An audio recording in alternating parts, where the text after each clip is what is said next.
श्री हरि भगवान द्वारा संभाल। दो सन्यासी ऋषिकेश से परसों रात को आए। कल दिन भर गीता वाटिका में रहे। आज वे नेपाल की ओर जा रहे हैं। संभवतः वे नेपाली ही हैं। ऐसा लगता है कि वे ग्रीष्म में प्रतिवर्ष स्वर्गाश्रम में जाया करते हैं। गीता वाटिका से जाने के पहले वे पूज्य बाबा के पास गए। पूज्य बाबा ने उनसे बड़े स्नेह से बात की। भगवत कृपा पर ही बात चल रही थी। पूज्य बाबा ने कहा, मेरा जीवन आश्चर्य का पुंज है। मेरे जीवन की अनेक घटनाएं ऐसी हैं जिनके कार्य कारण परंपरा का कोई निर्वाह नहीं। मेरे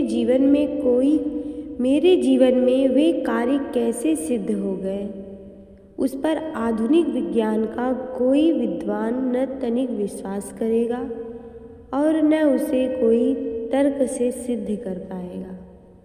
पर वे बातें मेरे जीवन में घटी हैं।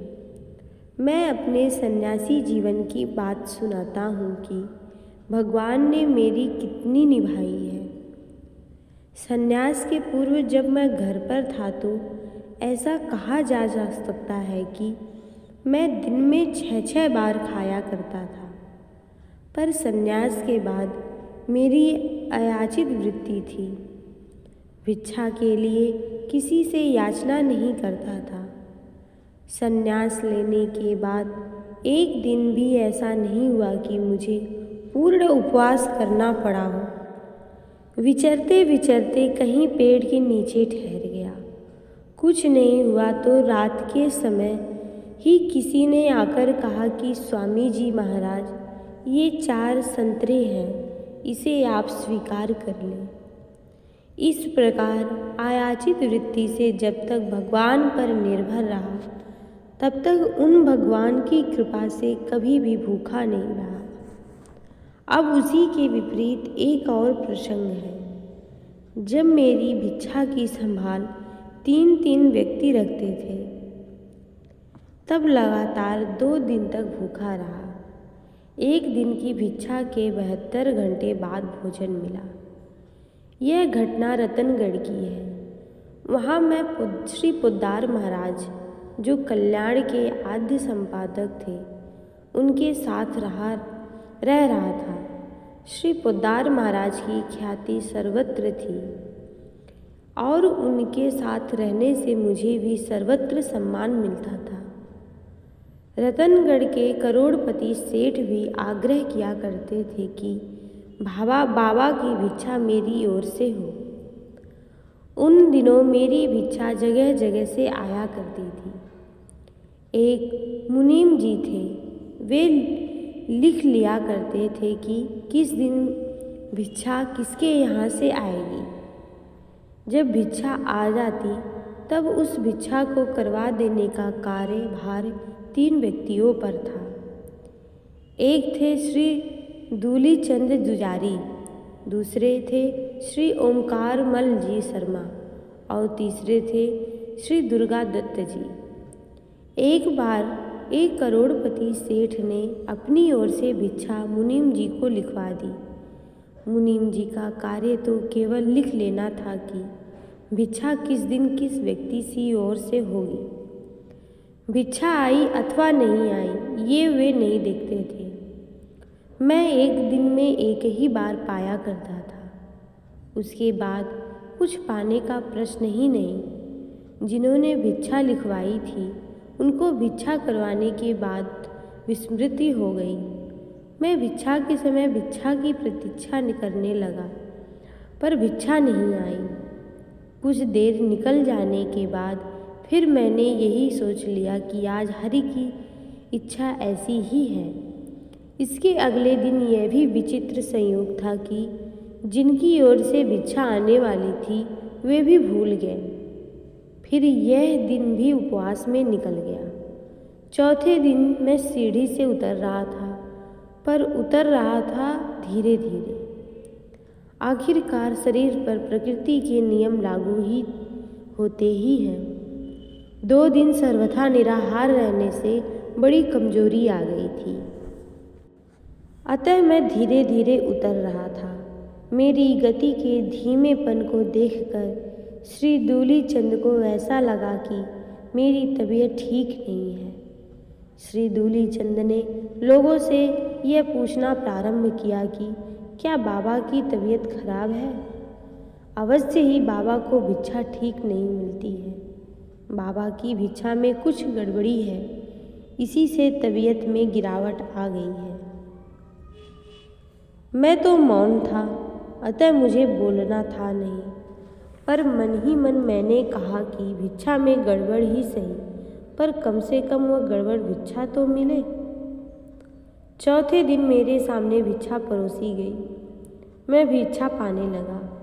मुझको हवा करने के लिए पंखा एक व्यक्ति के हाथ में देकर दूलीचंद ने यह पता लगाने के लिए चले गए कि बाबा की भिक्षा में क्या गड़बड़ वस्तु आती है।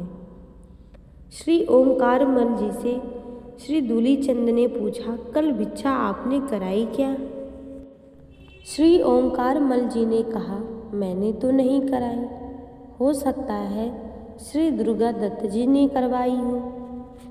फिर श्री दुर्गा दत्त जी से पूछा तो उन्होंने भी यही कहा, मैंने नहीं करवाई। श्री दूलीचंद ने कहा, मैंने नहीं करवाई, आपने नहीं करवाई। और श्री ओमकारमल जी ने भी नहीं करवाई, तो करवाई किसने? श्री दूलीचंद ने जिस तरह कल के लिए पूछा, वैसे ही परसों के लिए भी पूछा। अब पता चला कि 2 दिन भिक्षा आई नहीं और बाबा 72 घंटे से भूखे हैं। निराहार से उत्पन्न कमजोरी के कारण बाबा चल नहीं पा रहे थे और इसी कारण धीरे धीरे उतर रहे थे। श्री दूलीचंद गए श्री पोद्दार महाराज के पास। वे बैठे बैठे कल्याण के लेखों का फाइल देख रहे थे। उनके पास जाकर श्री दूलीचंद ने सारी बात बताई। अब श्री पोद्दार महाराज का क्षोभ उबल पड़ा। क्षोभ के अतिरिक्त में हाथ की फाइल जोर से पटक कर कहा, धिक्कार है मुझे गृहस्थों को जो मेरे घर में एक सन्यासी 2 दिन तक भूखा पड़ा रहे और हम लोग आराम से खा खा कर सोते रहे। आज से सबकी भिक्षा बंद। अब बाबा की भिक्षा मेरे घर से ही होगी। श्री पोद्दार महाराज मेरे पास आए। उनका क्षोभ, उनकी व्यथा उनकी आंखों से और उनके शब्दों से झर रही थी।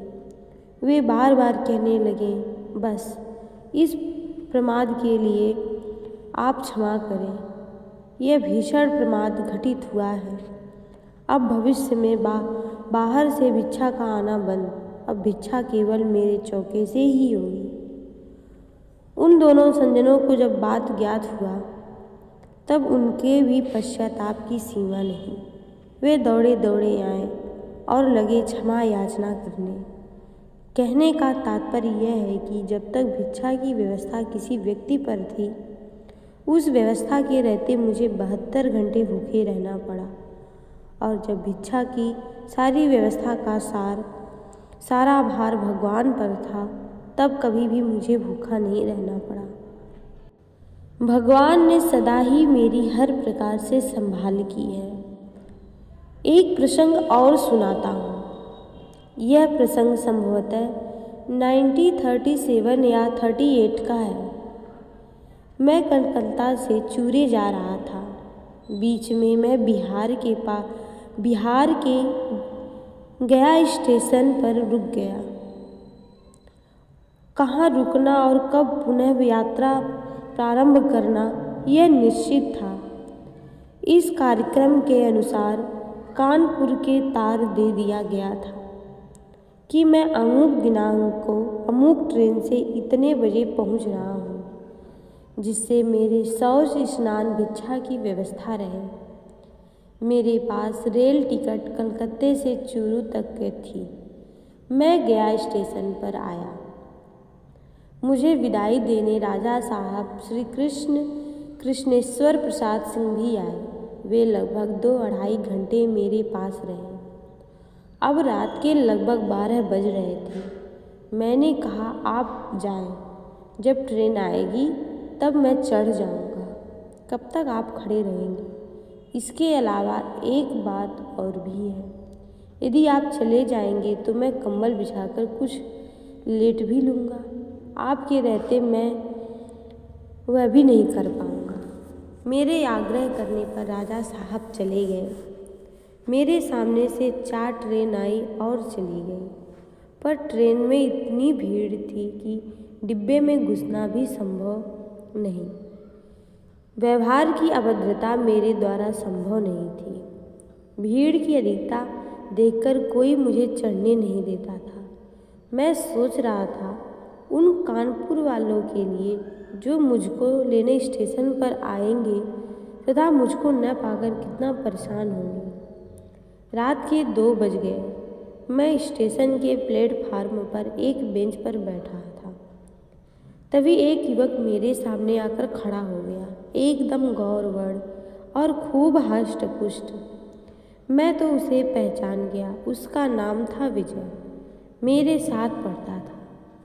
मैं उसे विजय भैया कहा करता था। वह फुटबॉल का बहुत उत्कृष्ट खिलाड़ी था। फुल बैक की पोजीशन से वह खेला करता था। फुटबॉल के कारण वह विख्यात था। मैं भी फुटबॉल का खिलाड़ी था।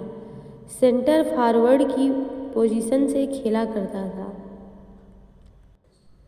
मेरी उससे बड़ी मैत्री थी। वह सूट पहने था। मैं तो उसे पहचान गया और उसको देखकर मैंने अपनी आंखें नीचे कर ली।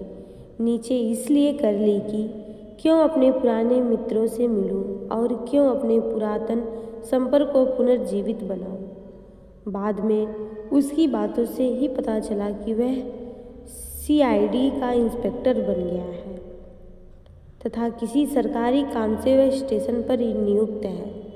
यह भी काल का कैसा प्रवाह है कि 2 साथियों में से एक सन्यासी बन गया और एक सरकारी नौकरी में चला गया।